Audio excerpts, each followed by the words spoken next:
ಸ್ನೇಹಿತರೆ, ನಾನು ನಿಮ್ಮ ಅರ್ಜುನ್. ಈ ಹಿಂದೆ ನಾವು ಭಾಗ 1ರಲ್ಲಿ GPSTR 2019ರ MCQ ಕ್ವಶನ್ಸ್ಗಳನ್ನು ಡಿಸ್ಕಸ್ ಮಾಡಿದ್ವಿ. ಸೊ ಇದೀಗ ಭಾಗ 2ರಲ್ಲಿ ನಾವು 2 ಅಂಕದ ಪ್ರಶ್ನೆಗಳಿಗೆ ವಿಶ್ಲೇಷಣೆಗಳನ್ನು ನೋಡ್ತಾ ಹೋಗೋಣ. ತುಂಬ ಇಂಪಾರ್ಟೆಂಟ್ ಆಗಿರುತ್ತೆ, ಯಾಕಂದರೆ ಡಿಸ್ಕ್ರಿಪ್ಟಿವ್ ಪೇಪರಲ್ಲಿ ತುಂಬ ಜನ ಕಾಮೆಂಟ್ ಮಾಡ್ತಾ ಇದ್ರಿ, ಸರ್ GPSTR ಸೆಕೆಂಡ್ ಕ್ವಶನ್ ಪೇಪರಲ್ಲಿ ಮಲ್ಟಿಪಲ್ ಚಾಯ್ಸ್ ಎಷ್ಟಿರುತ್ತೆ ಮತ್ತು ಡಿಸ್ಕ್ರಿಪ್ಟಿವ್ ಎಷ್ಟಿರುತ್ತೆ ಅಂತ. ಮತ್ತೊಂದು ಸಲ ಹೇಳಲಿಕ್ಕೆ ಇಷ್ಟಪಡ್ತೀನಿ, ಮಲ್ಟಿಪಲ್ ಚಾಯ್ಸ್ 50 ಮಾರ್ಕ್ಸಿಗಿರುತ್ತೆ, ಡಿಸ್ಕ್ರಿಪ್ಟಿವ್ 50 ಮಾರ್ಕ್ಸಿಗಿರುತ್ತೆ. 100 ಮಾರ್ಕ್ಸಿಗೆ ಡಿಸ್ಕ್ರಿಪ್ಟಿವ್ ಇರುತ್ತೆ, ಅಂದರೆ ರಿಟರ್ನ್ ಎಕ್ಸಾಮು 100 ಮಾರ್ಕ್ಸಿಗಿರುತ್ತೆ. ಆ 50 ಮಾರ್ಕ್ಸ್ ಇದು ಮಲ್ಟಿಪಲ್ ಚಾಯ್ಸ್ ಕ್ವಶನ್ಸಲ್ಲಿ 25 ಮಾರ್ಕ್ಸ್ ಮ್ಯಾಥಮೆಟಿಕ್ಸ್ ಇರುತ್ತೆ, ಇನ್ನು 25 ಮಾರ್ಕ್ಸ್ ಸೈನ್ಸ್. ಸೊ ಸೈನ್ಸ್ ಅಂದರೆ ಅಲ್ಲಿ ಮತ್ತೆ ಬೈಫಾಗೇಷನ್ಸ್ ಆಗುತ್ತೆ, ಫಿಸಿಕ್ಸ್, ಕೆಮಿಸ್ಟ್ರಿ, ಬಯಾಲಜಿ, ಅರ್ಥ ಮಾಡ್ಕೊಳ್ಳಿ. ಸೊ ಇನ್ನು 100 ಮಾರ್ಕ್ಸ್ ಡಿಸ್ಕ್ರಿಪ್ಟಿವ್ ಟೈಪ್ ಕ್ವಶನ್ ಪೇಪರಿಗೆ ಬಂದರೆ 50 ಮಾರ್ಕ್ಸ್ ಮ್ಯಾಥಮೆಟಿಕ್ಸ್ ಇರುತ್ತೆ, ಇನ್ನು 50 ಮಾರ್ಕ್ಸ್ ಫಿಸಿಕ್ಸ್, ಕೆಮಿಸ್ಟ್ರಿ, ಬಯಾಲಜಿ ಇರುತ್ತೆ. ಸೊ ಇಷ್ಟು ಕ್ವಶನ್ ಪೇಪರ್ ಪ್ಯಾಟರ್ನು. ಸೊ ಬನ್ನಿ ಈ ವಿಡಿಯೋವನ್ನು ಶುರು ಮಾಡೋಣ. GPSTR 2019ರ 2 ಅಂಕದ ಪ್ರಶ್ನೆಗಳು. ಸೊ ಒಟ್ಟಾರೆಯಾಗಿ ಇಲ್ಲಿ 2 ಅಂಕದ ಪ್ರಶ್ನೆಗಳು 7 ಪ್ರಶ್ನೆಗಳಿವೆ, ನೀವು ನೋಡ್ಬೋದು, 67ರಿಂದ 73. ಸೊ ಇದರಲ್ಲಿ ಈ ಒಂದು ಪ್ರಶ್ನೆಗಳಲ್ಲಿ 2 ಪ್ರಶ್ನೆಗಳು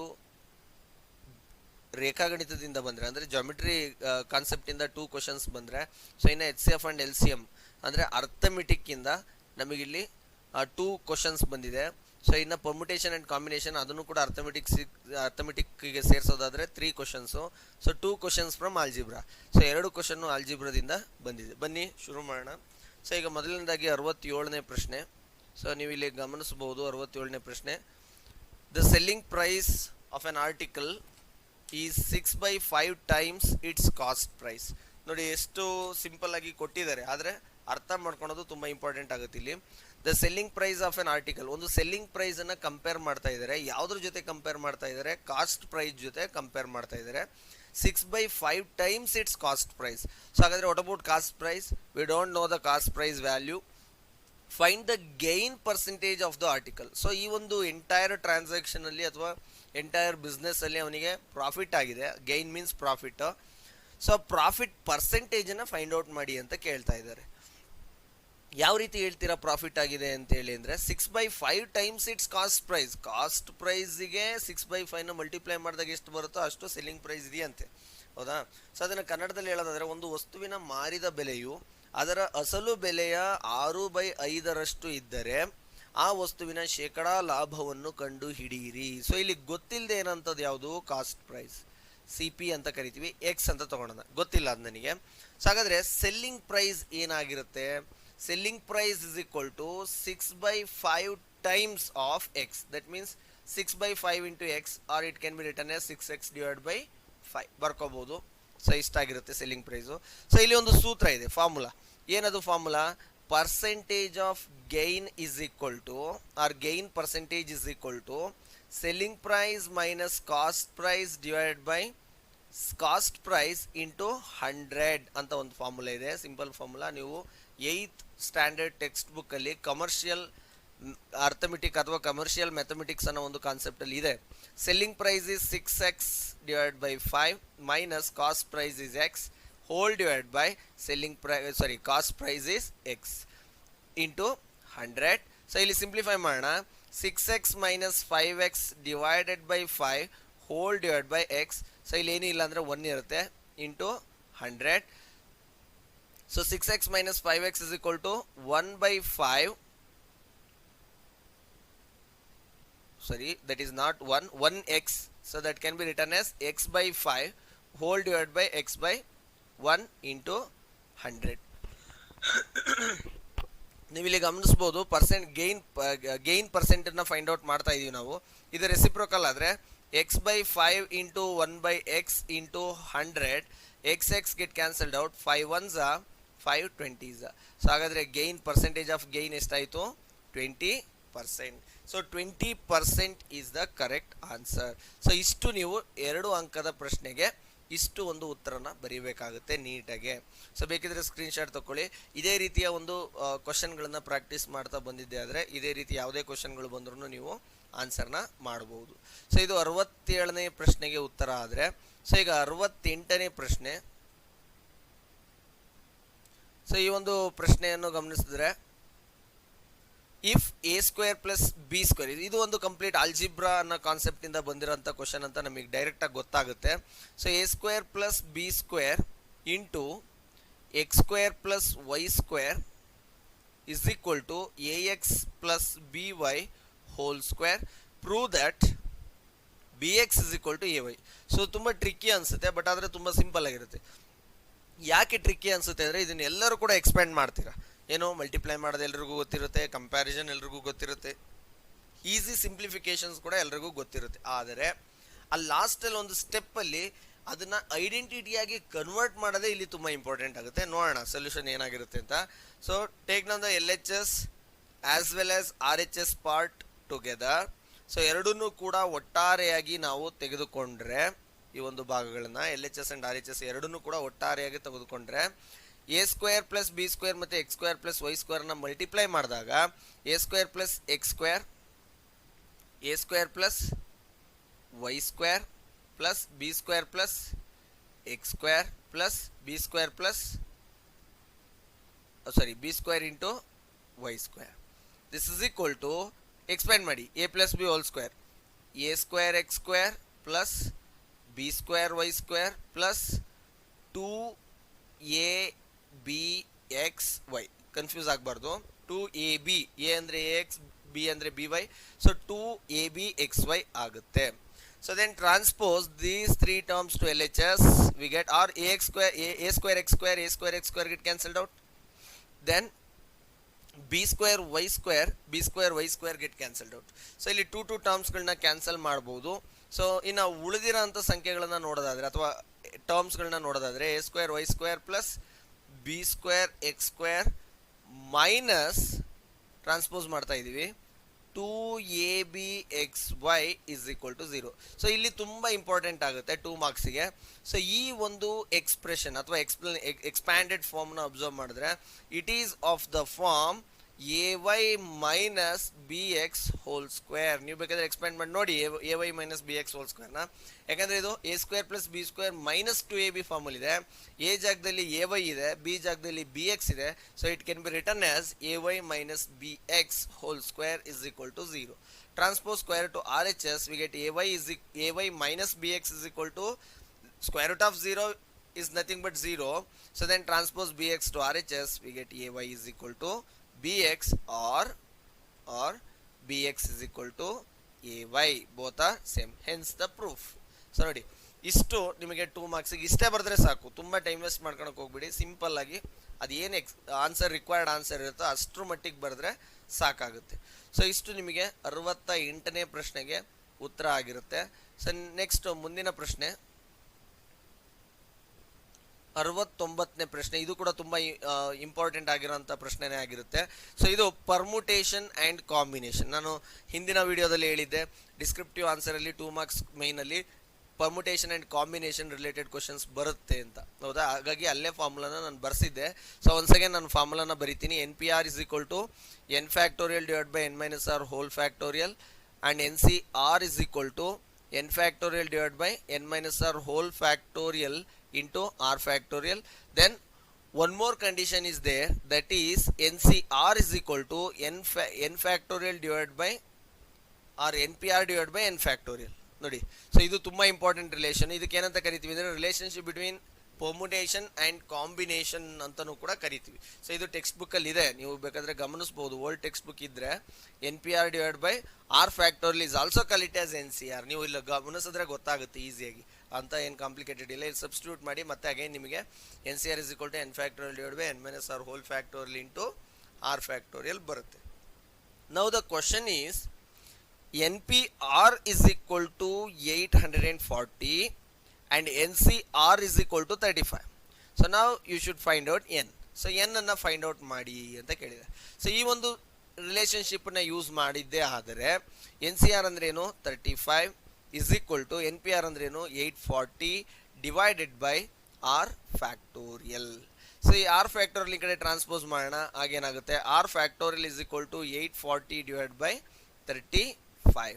So then R factorial is equal to, so 840ನ ನಾವು 35 ಇಂದ ಡಿವೈಡ್ ಮಾಡಿದ್ದೆ ಆದರೆ ನಮಗೇನು ಸಿಗುತ್ತೆ 24 4 ಸಿಗುತ್ತೆ. ಸೊ ಹಾಗಾದ್ರೆ 24ನ ಫ್ಯಾಕ್ಟೋರಿಯಲ್ ನೊಟೇಷನ್ ಅಲ್ಲಿ ರೆಪ್ರೆಸೆಂಟ್ ಮಾಡೋದಾದ್ರೆ R factorial is call it as 4 factorial. ತುಂಬಾ ಜನ ಇಲ್ಲೇ ಡೌಟ್ ಬರುತ್ತೆ, 4 ಫ್ಯಾಕ್ಟೋರಿಯಲ್ ಅಂತ ಯಾಕೆ ಬರೆದ್ರಿ ಇನ್ ಪ್ಲೇಸ್ ಆಫ್ 24 ಅಂದ್ರೆ 4 ಫ್ಯಾಕ್ಟೋರಿಯಲ್ ಎಕ್ಸ್ಪ್ಯಾಂಡ್ ಮಾಡಿ 4 ಇಂಟು 3 ಇಂಟು 2 ಇಂಟು 1 ಲಾಸ್ಟ್ ಕ್ಲಾಸಲ್ಲಿ ಹೇಳಿದ್ದೀನಿ. 4 3 ಸ 12, 12 2 ಸ 24 ನೋಡಿ ಅಗೈನ್ 24 ಬರುತ್ತೆ. ಆ 24ನ ಫ್ಯಾಕ್ಟೋರಿಯಲ್ ನೊಟೇಷನ್ ಅಲ್ಲಿ ಬರೆಯೋದು ಅಂದ್ರೆ 4 ಫ್ಯಾಕ್ಟೋರಿಯಲ್ ಅಂತ. ಇನ್ ಕೇಸ್ ನಮಗೆ ಗೊತ್ತಾಗ್ತಿಲ್ಲ ಫೈಂಡ್ ಔಟ್ ಮಾಡೋದಾದ್ರೆ 24 ಫಸ್ಟ್ 124 ಸ, ದೆನ್ 2 12 ಸ, ದೆನ್ 3 4 ಸ ಕಂಟಿನ್ಯೂ ಮಾಡ್ತಾ ಹೋಗ್ಬೇಕು, ದೆನ್ 4 1 ಸ ನೋಡಿ 4 3 2 1 ಈ ರೀತಿ ನೀವು ಬೇಕಾದ್ರೆ ಫ್ಯಾಕ್ಟೋರಿಯಲ್ ಆಗಿ ಕನ್ವರ್ಟ್, ಅದರಲ್ಲಿ ಯಾವ್ದು ಹೈಯೆಸ್ಟ್ ಇರುತ್ತೋ ಅದಕ್ಕೆ ಫ್ಯಾಕ್ಟೋರಿಯಲ್ ನೊಟೇಷನ್ ಹಾಕಿ ಬರೀಬಹುದು. ಬಟ್ ಕಂಟಿನ್ಯೂಸ್ ನಂಬರ್ಸ್ ಆಗಿರಬೇಕು, ಅದನ್ನ ಅರ್ಥ ಮಾಡ್ಕೊಳ್ಳಿ, ಜಂಪ್ ಮಾಡಬಾರ್ದು. ಸೊ ಇಷ್ಟು ಆರ್ ವ್ಯಾಲ್ಯೂ ಆಯಿತು. ಹಾಗಾದರೆ ಆರ್ ವ್ಯಾಲ್ಯೂ ನೀವೆಲ್ಲ ಈಸಿಯಾಗಿ ಫೈಂಡ್ ಔಟ್ ಮಾಡ್ಬೋದು. Here R is equal to 4 ಅಂತ ಗೊತ್ತಾಗುತ್ತೆ. ಸೊ ಈಗ ಆರ್ನ ಬೆಲೆ 4 ಸಿಕ್ಕಿದಾಗ ನಮಗೆ ಬೇಕಾಗಿರೋದು ಮೂಲತಃ ಎನ್ನ ಬೆಲೆ. ಆ ಎನ್ನ ಬೆಲೆಯನ್ನು ಫೈಂಡ್ ಔಟ್ ಮಾಡೋಕೆ ಹೋಗೋದಾದ್ರೆ ಇಲ್ಲಿ ನೋಡಿ N P R 4 is equal to, ಈಗ ಆರ್ನ ಬೆಲೆ ಗೊತ್ತಾಗಿದೆ ನಮಗೆ, N P 4 is equal to 840 ಅಂತಕ್ಕಂಥದ್ದು ನಮಗೆ ಆಲ್ರೆಡಿ ಗೊತ್ತಿದೆ.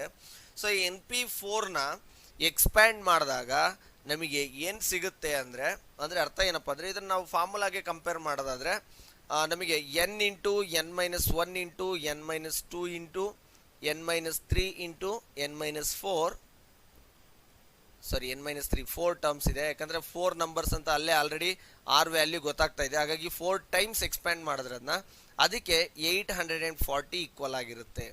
ಸೊ ಈಗ N minus 1 N minus 2 N minus 3 ಅಂದರೆ ಎನ್ ಫ್ಯಾಕ್ಟೋರಿಯಲ್ ಅಂತ ಅರ್ಥ, ಹೌದಲ್ವಾ?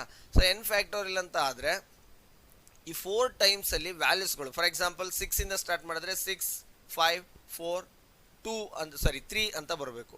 10 ಇಂದ ಸ್ಟಾರ್ಟ್ ಮಾಡಿದ್ರೆ 10 9 8 7 ಅಂತ ಬರಬೇಕು. 4 ನಂಬರ್ಸು ಕನ್ಸಿಕ್ಯೂಟಿವ್ ಆಗಿರಬೇಕು, ಡಿಕ್ರೀಸಿಂಗ್ ಆರ್ಡರಲ್ಲಿ ಬರ್ತಾ ಇರಬೇಕು. ಸೊ ಹಾಗಾಗಿ ನಾವಿಲ್ಲಿ ಏನು ಮಾಡ್ತೀವಿ, 840ಗೆ ಫ್ಯಾಕ್ಟರೈಸೇಷನ್ ಮಾಡಿದಾಗ 2 2 4 8 2 2 0, ದೆನ್ 3 ಇಂದ ಕಂಟಿನ್ಯೂ ಮಾಡಬೇಕು, 3 1 3 4 0, ದೆನ್ 5 ಇಂದ ಆಗುತ್ತೆ ಅಥವಾ 4 ಇಂದನೂ ಕೂಡ ಆಗುತ್ತೆ, 4 3 ಆ್ಯಂಡ್ 4 5 20, ದೆನ್ 5 7 ಇಲ್ಲಿ ಗಮನಿಸ್ಬೋದು 7 ಇದೆ, 5 ಇದೆ, 4 ಇದೆ, 3 ಇದೆ, 2 ಇದೆ. ಬಟ್ ನನಗೆ ಬೇಕಾಗಿರೋಂಥದ್ದು 1 2 3 4 ನಂಬರ್, ಬಟ್ ಹೈಯೆಸ್ಟ್ ವ್ಯಾಲ್ಯೂ 7 ಇದೆ. ಇವೆರಡನ್ನೂ ನೀವು ಗುಣಿಸಿದ್ದೇ ಆದರೆ ಆಗ ನಮಗೆ 6 ಬರುತ್ತೆ. 7 6 5 4 ನೋಡಿ 4 ನಂಬರ್ಸ್ ಆಯಿತು. 7 7 ಮೈನಸ್ 1 7 ಮೈನಸ್ 2 7 ಮೈನಸ್ 3 ಅಂದರೆ 7 ಇಂಟು 6 ಇಂಟು 5 ಇಂಟು 4 ಗಮನಿಸ್ತಿದ್ದೀರಾ? ಸೊ ಹಾಗಾಗಿ this is equal to 840, this is also equal to 840. therefore n is equal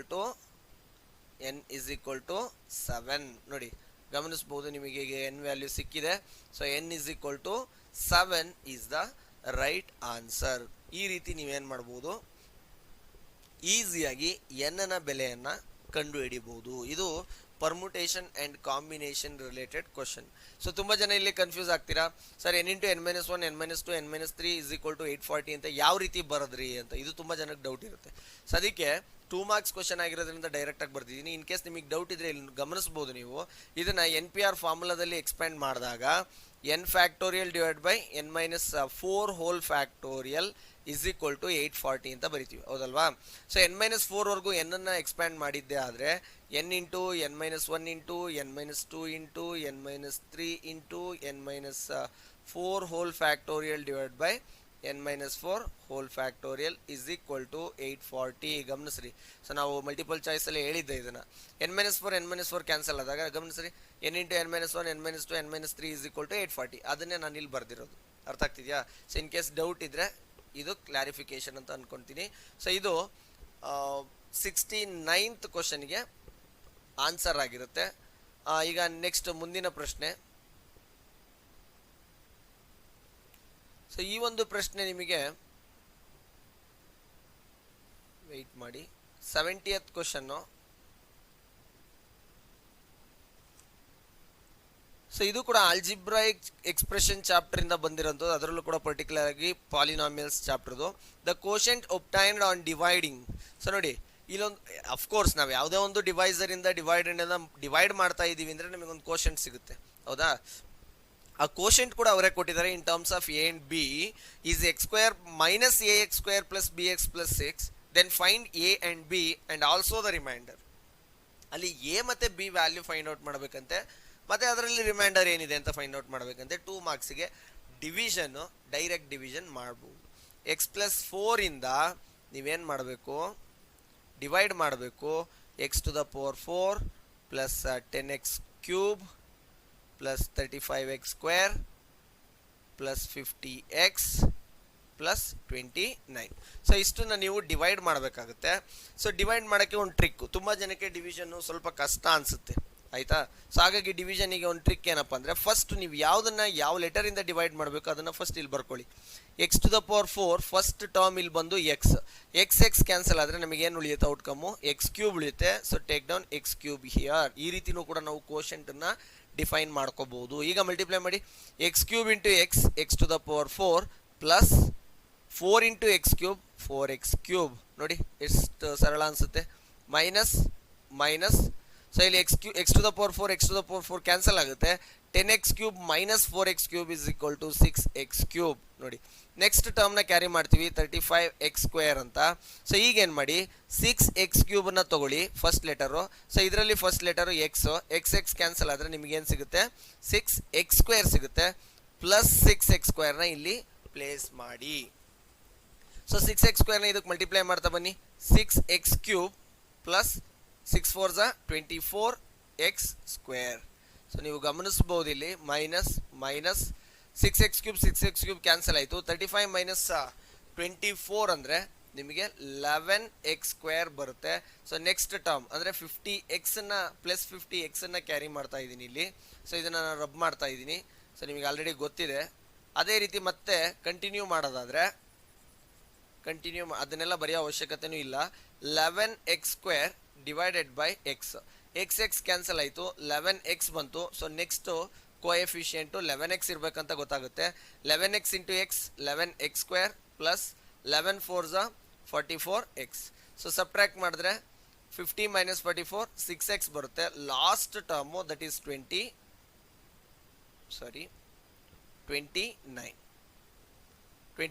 carry ಮಾಡ್ತಾ ಇದ್ದೀನಿ ಇಲ್ಲಿ. ಸೊ ಆ 29ಗೆ 6x ಅನ್ನು ಫಸ್ಟ್ ನಂಬರಿಗೆ ಎಕ್ಸಿಂದ ಡಿವೈಡ್ ಮಾಡಿದ್ರೆ ಲಾಸ್ಟ್ ನಮಗೆ 6 ಬರುತ್ತೆ. ಪ್ಲಸ್ 6ನ ಇಲ್ಲಿ ಕ್ಯಾರಿ ಮಾಡೋದಾದರೆ 6 ಇಂಟು ಎಕ್ಸ್ 6x ಡಿವೈಸರ್ ಜೊತೆ ಮಲ್ಟಿಪ್ಲೈ ಮಾಡ್ತಾ ಇದ್ದೀನಿ. ಪ್ಲಸ್ 6 4 24. ಸೊ ಸಬ್ಟ್ರ್ಯಾಕ್ಟ್ ಮಾಡೋದಾದರೆ 6x get cancelled out. So then 29 minus 24 which gives 5.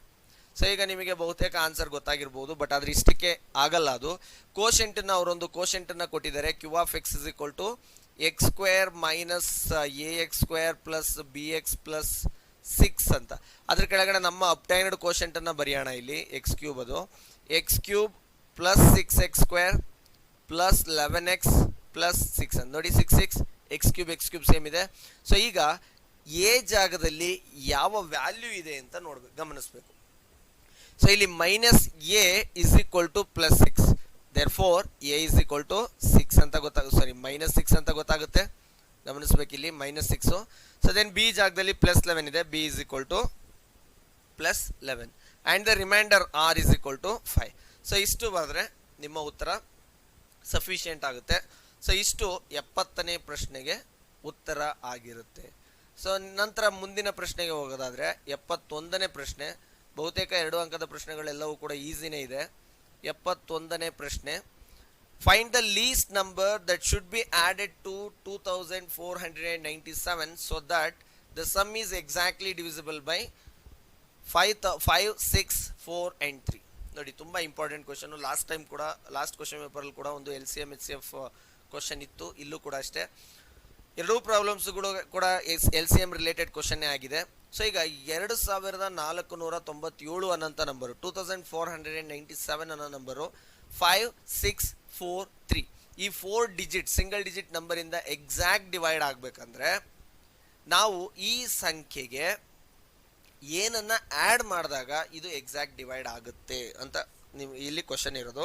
ಆ ಲೀಸ್ಟ್ ನಂಬರ್ ಫೈಂಡ್ ಔಟ್ ಮಾಡಬೇಕಂದ್ರೆ ನಾವೇನ್ ಮಾಡಬೇಕು, we should find out the LCM of 5, 6, 4 and 3. ಯಾಕಂದ್ರೆ ಒಂದೊಂದೇ ಇಂಡಿವಿಜುವಲ್ ಆಗಿ ನೋಡ್ತಾ ಹೋದ್ರೆ 2497 ಅನ್ನೋದು 5 ಇಂದನೂ ಡಿವೈಡ್ ಆಗಲ್ಲ, 6 ಇಂದನೂ ಡಿವೈಡ್ ಆಗಲ್ಲ, 4 ಇಂದನೂ ಡಿವೈಡ್ ಆಗಲ್ಲ, ಮತ್ತೆ 3 ಇಂದನೂ ಕೂಡ ಡಿವೈಡ್ ಆಗಲ್ಲ. ನೀವು ಬೇಕಾದ್ರೆ ಟ್ರೈ ಮಾಡಿ ನೋಡಿ, ನಾನು ಹೇಳಿದ ಸುಳ್ಳು ಅನ್ಸಿದ್ರೆ ಟ್ರೈ ಮಾಡಿ ನೋಡಿ. ಸೊ ಡಿವೈಡ್ ಆಗಲ್ಲ. ಬಟ್ ಯಾವುದೋ ಒಂದು ಚಿಕ್ಕ ಸಂಖ್ಯೆನ ಅದಕ್ಕೆ ಆ್ಯಡ್ ಮಾಡಿದಾಗ ಈ 4 ಸಂಖ್ಯೆಗಳಿಂದ ಅದು ಭಾಗವಾಗುತ್ತಂತೆ. ಅರ್ಥ ಆಗ್ತಿದ್ಯಾ? ಸೊ ಹಾಗಾಗಿ ನಾವು ಆ 4 ಸಂಖ್ಯೆಗಳ LCM ಅನ್ನ ಫೈಂಡ್ ಔಟ್ ಮಾಡಬೇಕು. ಸೊ LCM ಅಂದ್ರೆ ಗೊತ್ತಿರುತ್ತೆ ನಿಮಗೆ, ಲೀಸ್ಟ್ ಕಾಮನ್ ಮಲ್ಟಿಪ್ಲೈಯರ್ ಅಂತ ಕರಿತೀವಿ. ಸೊ ನೋಡೋಣ ಈಗ LCM ಏನಾಗಿರುತ್ತೆ ಅಂತೇಳಿ. LCM of 5, 6, 4 and 3. ಸೊ ಇಲ್ಲಿ ನೋಡಿ 5, 6, 4, 3. ಸೊ LCM ಫೈಂಡ್ ಔಟ್ ಮಾಡೋಣ. 3 2s 4, 3 1s. ಸೊ ಇಲ್ಲಿ 2, 5, 2 1s 2 2s 1. So again 2, 5, 1 1 1. So last ಅಲ್ಲಿ 5 1s 5 1 1 1. 3 2s 6, 6 2s 12, 12 5s 60. So LCM of 5, 6, 4 and 3 is 60. So ನಮಗೀಗ LCM ಸಿಕ್ಕಿದೆ 60. ಬಟ್ ನಮಗೆ ಗೊತ್ತಾಗ್ತಾ ಇದೆ ಈ LCM ಇಂದ 100% 2497 ಡಿವೈಡ್ ಆಗಲ್ಲ. ಯಾಕಂದ್ರೆ 3 ಇಂದನೂ ಕೂಡ 2497 ಡಿವೈಡ್ ಆಗಲ್ಲ, 4 ಇಂದನೂ ಡಿವೈಡ್ ಆಗಲ್ಲ, 6 ಇಂದನೂ ಡಿವೈಡ್ ಆಗ್ತಾ ಇಲ್ಲ, 5 ಇಂದನೂ ಡಿವೈಡ್ ಆಗ್ತಾ ಇಲ್ಲ. ಅಂದ್ರೆ ಅವುಗಳ LCM ಇಂದನೂ ಕೂಡ ಆ ನಂಬರು, ಆ ಸಂಖ್ಯೆ 4 ಅಂಕಿಯ ಸಂಖ್ಯೆ ಡಿವೈಡ್ ಆಗ್ಲಿಕ್ಕೆ ಸಾಧ್ಯನೇ ಇಲ್ಲ. ಆದರೆ ಆ ಒಂದು 60 ಅನ್ನೋ ನಂಬರಿಂದ 2497 ಅನ್ನೋದನ್ನ ಭಾಗ ಮಾಡಿದಾಗ ರಿಮೈಂಡರ್ ಎಷ್ಟು ಉಳಿಯುತ್ತೆ ಅನ್ನೋದನ್ನು ನಾವು ಫೈಂಡ್ ಔಟ್ ಮಾಡಬೇಕು. But 2497 is not exactly divisible by 60.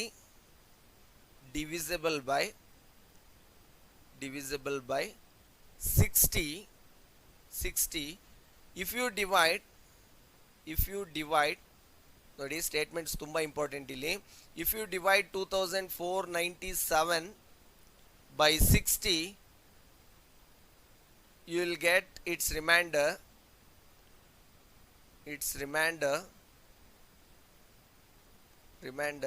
37. ನೋಡಿ, ಸೊ ನೀವು ಸೈಡಲ್ಲಿ ಡಿವೈಡ್ ಮಾಡಿ ನೋಡ್ಬೋದು. 60 ಇಂದ ಡಿವೈಡ್ ಮಾಡಿದ್ದೆ ಆದ್ರೆ, ಯಾಕಂದ್ರೆ ನಮಗೆ ಆ ರಿಮೈಂಡರೇ ತುಂಬ ಇಂಪಾರ್ಟೆಂಟು. ಸೊ 60 ಇಂದ 2497 ಡಿವೈಡ್ ಮಾಡಿದ್ರೆ 37 ರಿಮೈಂಡರ್ ಬರುತ್ತೆ. ಸೊ ಹಾಗಾಗಿ ಈ 37 ಅನ್ನೋ ರಿಮೈಂಡರ್ ಬರಬಾರ್ದಂದ್ರೆ ಆ ಲೀಸ್ಟ್ ನಂಬರ್ ಕೂಡ ಫೈಂಡ್ ಔಟ್ ಮಾಡಬೇಕಂದ್ರೆ you should subtract 37 from that LCM. ನೋಡಿ, ನೀವು ನಂಬರಿಂದ ಡಿವೈಡ್ ಇದು ಸಬ್ಟ್ರಾಕ್ಟ್ ಮಾಡೋದಲ್ಲ, ಅರ್ಥ ಮಾಡ್ಕೊಳ್ಳಿ. ಅಲ್ಲಿ ಕೇಳಿರೋದು ಲೀಸ್ಟ್. ನಾವು least common multiplier already find out ಮಾಡಿದೀವಿ. ಆ ಲೀಸ್ಟ್ ಕಾಮನ್ ಮಲ್ಟಿಪ್ಲೈಯರ್ ಅಲ್ಲಿ ರಿಮೈಂಡರ್ನ ತೆಗೆದುಹಾಕಿದ್ರೆ ಅಲ್ಲಿ ಉಳಿಯುವಂತ ಸಂಖ್ಯೆನೇ ನಮಗೇನಾಗಿರುತ್ತೆ, least number that should be added to 2497. ಅದು ಬಿಟ್ರೆ ಮತ್ತೆ ವೇ ಇಲ್ಲ. ಸೊ ಸಬ್ಟ್ರಾಕ್ಟ್ 37 ಫ್ರಮ್, ಅದಕ್ಕೆ ನಾನು ಸೆಂಟೆನ್ಸ್ ವೈಸ್ ಬರೆಸ್ತಾ ಇದ್ದೀನಿ, ನಿಮ್ಗೆ ಇನ್ ಕೇಸ್ ನೆಕ್ಸ್ಟ್ ವರ್ಕ್ ಮಾಡುವಾಗ ಸಮಸ್ಯೆ ಆಗಬಾರ್ದು. 23 ನೋಡಿ, 60 ಇಂದ 37 ಅನ್ನು ಸಬ್ಟ್ರಾಕ್ಟ್ ಮಾಡಿದಾಗ 23 ಬರುತ್ತೆ. therefore required least number is 23. So ನೀವು ಈ 23 ನ ಆಡ್ ಮಾಡಿ ನೋಡಿ ಯಾವುದಕ್ಕೆ, 2497ಗೆ. ಆಗ ಬರುವಂತಹ ನಂಬರು 5 ಇಂದನೂ ಡಿವಿಸಿಬಲ್ ಆಗುತ್ತೆ, 6 ಇಂದನೂ ಆಗುತ್ತೆ, 4 ಇಂದನೂ ಆಗುತ್ತೆ, 3 ಇಂದನೂ ಆಗುತ್ತೆ, ಅಂಡ್ ದೆನ್ 60 ಇಂದನೂ ಕೂಡ ಆಗುತ್ತೆ. ಸೊ ಹಾಗಾಗಿ ಇಲ್ಲಿ 23 ಅನ್ನೋದು ಅತಿ ಚಿಕ್ಕ ಸಂಖ್ಯೆ. ಆ ಒಂದು ಚಿಕ್ಕ ಸಂಖ್ಯೆಯನ್ನ 2497ಕ್ಕೆ ಕೂಡಿದಾಗ ಆ ಬರುವಂತಹ ಮೊತ್ತವು ಕೂಡ 5, 6, 4 ಮತ್ತು 3ರಿಂದ ನಿಶೇಷವಾಗಿ ಭಾಗವಾಗುತ್ತದೆ. ಸೊ ಇದು 71ನೇ ಪ್ರಶ್ನೆಗೆ ಉತ್ತರ. ಸೊ ಏನಕ್ಕೆ ಇದಕ್ಕೆ ಸ್ವಲ್ಪ ಟೈಮ್ ಬೇಕಂದ್ರೆ ತುಂಬಾ ಜನ ಟ್ರಿಕಿ ಇರುತ್ತೆ ಇದು ಕ್ವಶನ್, ತುಂಬಾ ಜನ ಕನ್ಫ್ಯೂಸ್ ಕೂಡ ಆಗುತ್ತೆ, ಅದಕ್ಕೋಸ್ಕರ ಹೇಳ್ತಾ ಇರೋದು. 72ನೇ ಪ್ರಶ್ನೆ ಮತ್ತು 73ನೇ ಪ್ರಶ್ನೆ, ಈ ಎರಡೂ ಪ್ರಶ್ನೆಗಳು ರೇಖಾಗಣಿತಕ್ಕೆ ಸಂಬಂಧಪಟ್ಟಂತಹ ಪ್ರಶ್ನೆಗಳಾಗಿವೆ. ಸೊ ಅದರಲ್ಲಿ 72ನೇ ಪ್ರಶ್ನೆಯನ್ನ ನೀವು ಗಮನಿಸಬಹುದು. Find X in the given figure. So ಇಲ್ಲೊಂದು ಡಯಾಗ್ರಾಮ್ ಕೊಟ್ಟಿದ್ದಾರೆ. ಫಸ್ಟ್ ನಾವು ಡಯಾಗ್ರಾಮ್ನ ಅಬ್ಸರ್ವ್ ಮಾಡಿದ್ದೆ ಆದರೆ ನೀವು ಡೈರೆಕ್ಟ್ ಆಗಿ ಕ್ಯಾಲ್ಕುಲೇಷನ್ನ ಬರೀಬಹುದು, ಯಾವುದೇ ಸ್ಟೇಟ್ಮೆಂಟ್ಸ್ನ ಅವಶ್ಯಕತೆ ಇಲ್ಲ. ಸೊ ಇಲ್ಲಿ ಡಯಾಗ್ರಾಮ್ ಅಲ್ಲಿ ನೋಡಬಹುದು, DBC ತ್ರಿಭುಜವನ್ನ ಗಮನಿಸ್ರಿ, ನಾನು ಇಲ್ಲಿ ಬರಿತಾ ಹೋಗ್ತೀನಿ. 72nd question.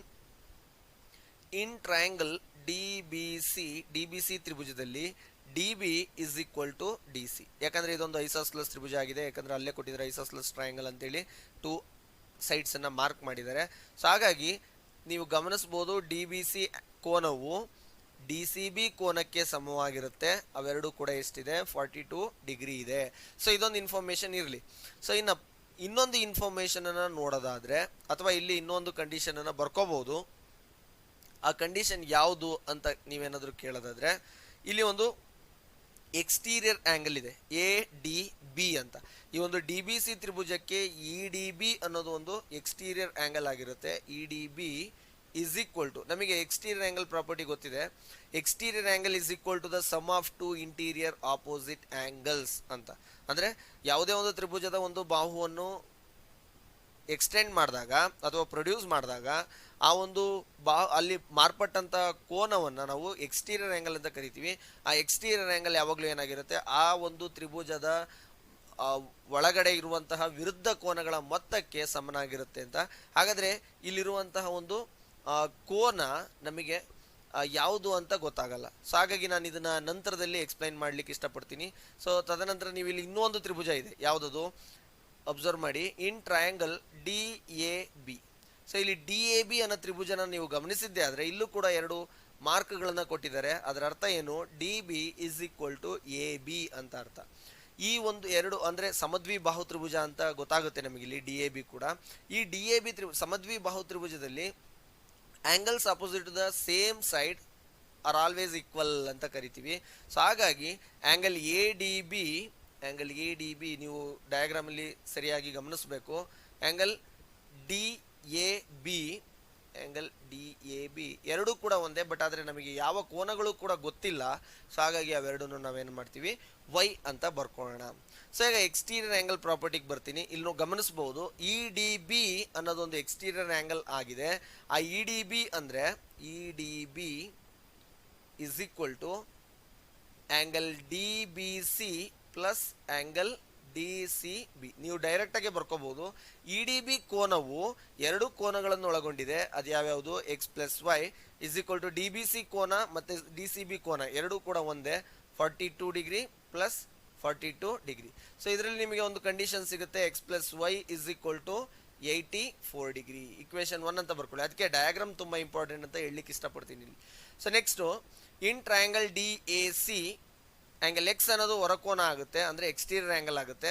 Angle E D A is equal to angle D A C plus angle D C A. ಅರ್ಥ ಆಗ್ತಿದೆಯಾ? So angle E D A ಅನ್ನೋದು ಒಂದೇ ಕೋನ, ಅದು ಎಕ್ಸ್ ಅಂತ ಅವರೇ ಕೊಟ್ಬಿಟ್ಟಿದ್ದಾರೆ. ಆ್ಯಂಗಲ್ ಡಿ ಎ ಸಿ ಅನ್ನೋದನ್ನು ವೈ ಅಂತ ನಾವು ಬರ್ಕೊಂಡಿದ್ದೀವಿ, plus angle D C A ಅನ್ನೋದು 42 ಡಿಗ್ರಿ ಆಗಿದೆ. ಅರ್ಥ ಆಗ್ತಿದೆಯಾ? ಸೊ ಈಗ ವೈ ಅನ್ನೋದನ್ನ ಎಲ್ ಎಚ್ ಎಸ್ಗೆ ಟ್ರಾನ್ಸ್ಪೋಸ್ ಮಾಡಿದಾಗ ನಮಗೆ ಎರಡನೇ ಕಂಡೀಷನ್ ಬರುತ್ತೆ, X minus Y is equal to 42 degree. Equation number 2. So ಈಗ ಇವೆರಡನ್ನೂ ಕೂಡ ಸಾಲ್ವ್ ಮಾಡಿ by elimination method. X plus Y is equal to 84 degree, X minus Y is equal to 42 degree. ನಿಮಗೆ ವೈ ಕ್ಯಾನ್ಸಲ್ ಆಗುತ್ತೆ. 2x is equal to 126 degree. 2 ಇಂದ divide ಮಾಡಿದಾಗ 126ಅನ್ನು 2 6 2 3 so ನಿಮಗೆ ನಿಮ್ಮ ಉತ್ತರ ಸಿಗುತ್ತೆ. X is equal to 63 degree is the right answer. ನೋಡಿ, ನೀಟಾಗಿ ಅಬ್ಸರ್ವ್ ಮಾಡಬೇಕು ಒಂದ್ಸೇನು, ಯಾಕಂದರೆ ಇಲ್ಲಿ ಡಯಾಗ್ರಾಮಲ್ಲಿ ಕೊಟ್ಟಿರೋಂಥ ಇನ್ಫಾರ್ಮೇಷನನ್ನು ಯೂಸ್ ಮಾಡಿ ನಾವೇನು ಮಾಡಬೇಕಾಗುತ್ತೆ, ಆನ್ಸರ್ನ ಫೈಂಡ್ ಔಟ್ ಮಾಡಬೇಕಾಗುತ್ತೆ. ಯಾಕಂದರೆ ತುಂಬ ಜೊಮೆಟ್ರಿಕಲ್ ಕ್ವಶನ್ಸಲ್ಲಿ ಕ್ವಶನಲ್ಲೇ ಕೂಡ ಅವರು ಇದು ಇನ್ಫಾರ್ಮೇಷನ್ನ ಇನ್ಕ್ಲೂಡ್ ಮಾಡಿರ್ತಾರೆ. ಬಟ್ ಈ ಒಂದು ಪ್ರಾಬ್ಲಮಲ್ಲಿ ಡಯಾಗ್ರಾಮಲ್ಲಿ ಇನ್ಫಾರ್ಮೇಷನ್ನ ಇನ್ಕ್ಲೂಡ್ ಮಾಡಿದ್ದಾರೆ. ಸೊ ಆ ಒಂದು ಇನ್ಫಾರ್ಮೇಷನ್ಗಳನ್ನು ನಾವು ಫೈಂಡ್ ಔಟ್ ಮಾಡಿಕೊಂಡು ಆಮೇಲೆ ಆನ್ಸರ್ನ ಮಾಡಬೇಕಾಗುತ್ತೆ. ಸೊ ತುಂಬ ಇಂಪಾರ್ಟೆಂಟ್ ಕ್ವಶನು. ಸೊ ನೆಕ್ಸ್ಟು ಕೊನೆಯ ಪ್ರಶ್ನೆ, 2 ಅಂಕದ ಕೊನೆಯ ಪ್ರಶ್ನೆ ಇಲ್ಲಿ ಗಮನಿಸ್ಬೋದು. In the adjoining figure A B C D is A rhombus. Clear ಆಗಿ ಕೊಟ್ಟಿದ್ದಾರೆ. ಈ ಒಂದು ಕ್ವಾಡ್ರಿಲ್ಯಾಟ್ರಲ್ ಏನಾಗಿದೆ, ರಾಂಬಸ್ ಆಗಿದೆ. ಸೊ ರಾಂಬಸ್ ಅಂದ ತಕ್ಷಣ ನಮಗೆ ಒಂದು ನೆನಪಿಗೆ ಬರೋದು ಏನಪ್ಪ ಅಂದರೆ, it is A quadrilateral in which all the 4 sides are equal. So ಈ ಒಂದು 4 ಬಾಹುಗಳು ಸಮನಾಗಿರುತ್ತೆ ಯಾವುದರಲ್ಲಿ, ರಾಂಬಸ್ ಅಲ್ಲಿ. ಆದರೆ ರಾಂಬಸ್ ಅನ್ನುವುದು ಚೌಕ ಅಲ್ಲ. ಅರ್ಥ ಆಗ್ತಿದೆಯಾ? ಸೊ ಅದು ತುಂಬ ಇಂಪಾರ್ಟೆಂಟ್ ಆಗುತ್ತೆ. ಆದರೆ ರಾಂಬಸ್ ಅಲ್ಲಿ ಒಂದು ಪ್ರಾಪರ್ಟಿ ಇದೆ. ಏನದು, ಫಸ್ಟೇ ಹೇಳಲಿಕ್ಕೆ ಇಷ್ಟಪಡ್ತೀನಿ ಅದನ್ನು. In a rhombus opposite sides are parallel. Opposite sides are parallel. Are two pairs of parallel sides, ಈ ರೀತಿನೂ ಕರಿಬಹುದು. So it has two pairs of sides are parallel ಅಂತಾನೂ ಕೂಡ ಕರಿಬಹುದು. ಇರ್ಲಿ, ಆಪೋಸಿಟ್ ಸೈಡ್ಸ್ ಆರ್ ಪ್ಯಾರಲಲ್ ಅಂತ ಅನ್ಕೊಳ್ಳಿ. ಸೊ ಈಗ ಪ್ರಾಬ್ಲಮ್ ಬರೋಣ ನಾವು. In a rhombus if angle A is equal to 70 degree, ನೀವು ಗಮನಿಸಬಹುದು ಡಯಾಗ್ರಾಮ್ ಅಲ್ಲಿ ಆಂಗಲ್ ಸಿ ಡಿ ಬಿ, ಈ ಒಂದು ಕೋನವನ್ನ ಫೈಂಡ್ ಔಟ್ ಮಾಡಬೇಕು. ಸೊ ನಮಗೆ ರಾಂಬಸ್ ಅಂದ್ರೆ ಗೊತ್ತಾಯಿತು, all sides are equal, all sides are equal. ಈ ಎರಡು ಮಾಹಿತಿಗಳು ಗೊತ್ತಿದ್ರೆ ಈ ಒಂದು ಸೊಲ್ಯೂಷನ್ ತುಂಬಾ ಕಷ್ಟ ಅಂತ ಅನ್ಸಲ್ಲ. So in triangle A D B, ನೋಡಿ ನಾನು ಇಲ್ಲಿ ಡಿಫ್ರೆಂಟ್ ಕಲರ್ ಅಲ್ಲಿ ಮಾರ್ಕ್ ಮಾಡಿ ತೋರಿಸ್ತೀನಿ. A D is equal to A B. In a rhombus, in a rhombus ABCD, ABCD, or you just take down a triangle ADB. In triangle ADB, AD is equal to AB because ABCD is a rhombus. AB is equal to AD. Then angle A is equal to 70 degree. So according to angle sum property of a triangle, ಹಾಗಾದ್ರೆ ಏನಾಗಿರುತ್ತೆ, angle ADB is equal to angle ABD, both are equal. So ಯಾಕಂದ್ರೆ ಇದು isosceles triangle, ಹಾಗಾಗಿ ಅದರ ವಿರುದ್ಧ ಕೋನಗಳು ಸಮನಾಗಿರುತ್ತೆ. According to angle sum property of a triangle, angle ADB plus angle ABD, you just call it as X plus 70 degree is equal to 180 degree. ಯಾವುದೇ ಒಂದು ತ್ರಿಭುಜದ ಮೂರು ಕೋನಗಳ ಮೊತ್ತ 180 ಡಿಗ್ರಿಗೆ ಸಮನಾಗಿರುತ್ತೆ. ಇಲ್ಲಿ ADB ಮತ್ತು ABD ಸಮಕೋನಗಳನ್ನು ನಾವು ಎಕ್ಸ್ ಅಂತ ಪರಿಗಣಿಸಿದ್ದಾಗಿದೆ. X plus X plus 70 degree is equal to 180 degree. So ಆಗ 2x ಇಸ್ ಈಕ್ವಲ್ ಟು 70ನ ಈ ಕಡೆ ಟ್ರಾನ್ಸ್ಪೋಸ್ ಮಾಡಿದಾಗ 110 ಡಿಗ್ರಿ ಬರುತ್ತೆ. Then x is equal to 55 degree. ನೋಡಿ, x ಅನ್ನೋದು 55 ಡಿಗ್ರಿ ಬಂದಾಗ ನಮಗಿಲ್ಲಿ B ನ ಕೋನವು ಕೂಡ 55 ಡಿಗ್ರಿ ಇದೆ, B ನ ಕೋನವು ಕೂಡ 55 ಡಿಗ್ರಿ ಇದೆ, D ಕೋನವು ಕೂಡ 55 ಡಿಗ್ರಿ ಇದೆ. ಸೊ ಈಗ ಗಮನಿಸಬಹುದು, ನಾವು 8th ಸ್ಟ್ಯಾಂಡರ್ಡ್ ಮತ್ತೆ 9th ಸ್ಟ್ಯಾಂಡರ್ಡ್ ಅಲ್ಲೂ ಕೂಡ ನಾವು ಟ್ರಾನ್ಸ್ವರ್ಸಲ್ ಅನ್ನೋ ಒಂದು ಪ್ರಾಪರ್ಟಿನ ಯೂಸ್ ಮಾಡಿದಿವೆ. ಇಲ್ಲಿ ಡಿ ಸಿ ಮತ್ತೆ ಎ ಬಿ ಅನ್ನೋದು ಪ್ಯಾರಲಲ್ ಲೈನ್ಸ್ ಆದ್ರೆ D B is A transversal. So these two angles are call it as alternate interior angles. ನೋಡಿ, ತುಂಬಾ ಇಂಪಾರ್ಟೆಂಟ್ ಆದಂತ ಇನ್ಫಾರ್ಮೇಶನ್ ಇದು. ಆಲ್ಟರ್ನೇಟ್ ಇಂಟೀರಿಯರ್ ಆಂಗಲ್ಸ್ ಟ್ರಾನ್ಸ್ವರ್ಸಲ್ ಅಲ್ಲಿ ಯಾವಾಗಲೂ ಸಮನಾಗಿರ್ತವೆ. There four angle A B D, ABD is equal to angle CDB, both are equal to 55 degree because AB is parallel to CD and DB is a transversal because these two are alternate interior angles. ಈ reason ಕೂಡ ಬರೀಬಹುದು instead of this. therefore angle CDB is equal to 55 degree. ನೋಡಿ, transversal property ತುಂಬಾ ಚೆನ್ನಾಗಿ ಯಾರಿಗೆ ಗೊತ್ತಿರುತ್ತೋ ಅವರಿಗೆ ಈ question tough ಅಂತ ಅನ್ಸಲ್ಲ. ಸೊ ಇಷ್ಟು ನಿಮ್ಮ 2 ಅಂಕದ ಪ್ರಶ್ನೆಗಳಾಗಿರುತ್ತವೆ GPSTR 2019 ಪ್ರಶ್ನೆ ಪತ್ರಿಕೆಯಲ್ಲಿ. ಈ ಹಿಂದೆ ಭಾಗ 1 ನಾವು ಪಬ್ಲಿಷ್ ಮಾಡಿದ್ವಿ ಈ ನಮ್ಮ ಚಾನಲ್, ಯೂಟ್ಯೂಬ್ ಚಾನಲ್ನಲ್ಲಿ. ಸೊ ಅದು ಕೂಡ ನಿಮಗೆ ಯೂಸ್ಫುಲ್ ಆಗಿದೆ. ತದನಂತರ ಭಾಗ 2, ಇದರಲ್ಲಿ 2 ಅಂಕದ ಪ್ರಶ್ನೆಗಳಿಗೆ ನಾವು ವಿಶ್ಲೇಷಣೆಯನ್ನು ಕೊಡೋ ಪ್ರಯತ್ನವನ್ನು ಪಟ್ಟಿದ್ದೇವೆ. ಸೊ ಇದು ಕೂಡ ನಿಮಗೆ ಇಷ್ಟವಾಗುತ್ತೆ ಅಂತ ಭಾವಿಸ್ತಾ, ಸೊ ಇನ್ನು ಸದ್ಯದಲ್ಲೇ ನಿಮಗೆ 3ನೇ ಭಾಗ ಅಂದರೆ 3 ಅಂಕದ ಪ್ರಶ್ನೆಗಳು 14 ಅಥವಾ 12 ಪ್ರಶ್ನೆಗಳಿವೆ. ಆ ಒಂದು 12 ಅಥವಾ 14 ಪ್ರಶ್ನೆಗಳನ್ನು 2 ಭಾಗದಲ್ಲಿ ಸದ್ಯದಲ್ಲೇ ಅದನ್ನು ನಮ್ಮ ಒಂದು ಯೂಟ್ಯೂಬ್ ಚಾನಲ್ನಲ್ಲಿ ಅಪ್ಲೋಡ್ ಮಾಡ್ತೀವಿ. ಸೊ ಹಾಗಾಗಿ ಈ ಒಂದು ವಿಡಿಯೋ ನಿಮಗೆ ಹೆಲ್ಪ್ಫುಲ್ ಆಗಿದ್ರೆ ದಯವಿಟ್ಟು ಶೇರ್ ಮಾಡಿ, ಹಾಗೆ ನಮ್ಮ ಚಾನಲ್ನ ಸಬ್ಸ್ಕ್ರೈಬ್ ಮಾಡಿ ಅಂತ ಕೇಳ್ತಾ ಧನ್ಯವಾದಗಳು ವಿಡಿಯೋ ನೋಡಿದ್ದಕ್ಕೆ.